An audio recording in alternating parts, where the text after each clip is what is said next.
میگن اون زمان وقتی اسمشو میبردن لرزه میافتاد به تن هر چی سردار بود. مردی که نه بچگی داشت نه رحم، شاهی که دشمناشو زنده زنده میپخت و شهر رو به آتیش میکشید، ولی با همین مشت آهنی ایران رو دوباره یکپارچه کرد. آقا محمد خان قاجار تو سال 1155 هجری قمری تو شهر آستارآباد، همون گرگان امروزی خودمون، به دنیا میاد. پدرش محمد حسن خان یکی از بزرگان ایل قاجار بوده که بعد از فروپاشی حکومت صفویه این خاندان میاد جلو به نوبه حکومت میکنن. آقا محمد خان وقتی هنوز بچه بوده، خاندان زند با خاندان قاجار درگیر میشن و توی یکی از این درگیری‌ها خاندان زند برنده میشه و آقا محمد خان رو دستگیرش میکنن و توی بچگی اونو اخته میکنن. چرا؟ چون وقتی بزرگ شد نتونه صاحب اولاد بشه یا بتونه حکومت رو ببره جلو و بالاخره دشمنش بوده دیگه. محمد خان تو کودکی اخته میشه و همین داستان شخصیت این آدم رو میسازه دیگه. بالاخره نه بچگی داشته نه هیچ چیز دیگه، یه آدم بی‌رحم بی احساس ولی سیاست بلد. محمد خان توسط کریم خان زند چند سال توی شیراز اسیر میشه و با اینکه اسیر بوده به خاطر اون سیاستی که داشته یا اون هوشی که داشته خیلی مورد احترام قرار میگرفته. بریم چند تا از اون عکسای قدیمی رو ببینیم تا من بقیه داستان رو براتون تعریف کنم.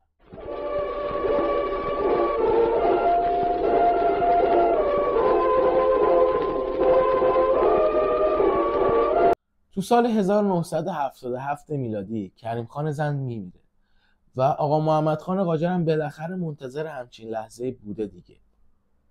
تو اون شلوغی شهر از شیراز به سمت ورامین و بعدش هم به سمت گرگان فرار میکنه و وقتی به گرگان میرسه دوباره اون خاندان قاجار رو تشکیل میده. بعد از تشکیل خاندان قاجار دوباره که به قدرت میرسن، آقا محمد خان قاجار میگه که به سمت تهران حرکت میکنیم و تهران رو میگیریم.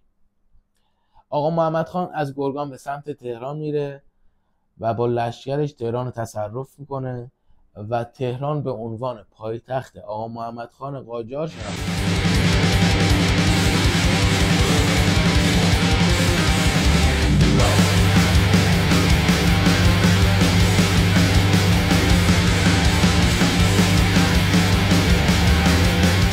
بعد از تهران میرسه به دشمن اصلی خودش، لطفعلی خان زند.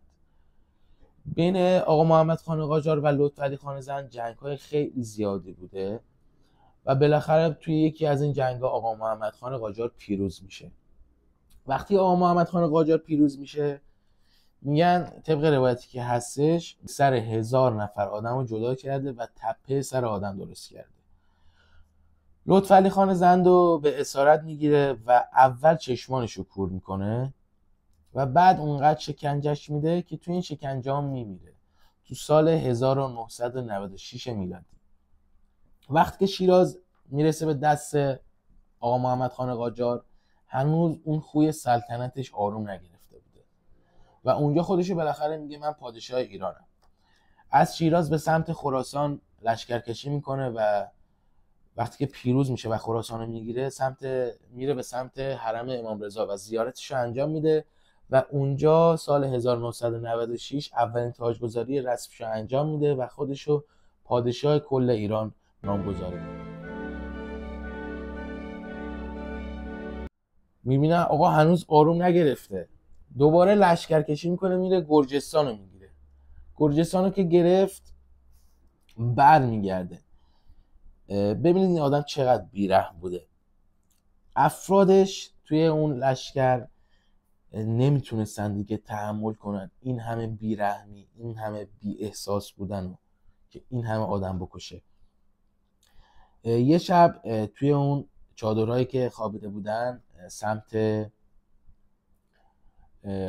قره‌باغ امروزی خودمون، افرادش دیگه تحمل این همه سختی و این همه بیرحمی رو نداشتن. توسط افرادش کشته میشه سال 1997 میلادی و سپس افرادشون رو میبرن به سمت کاخ گلستان و اونجا دفنش میکنن.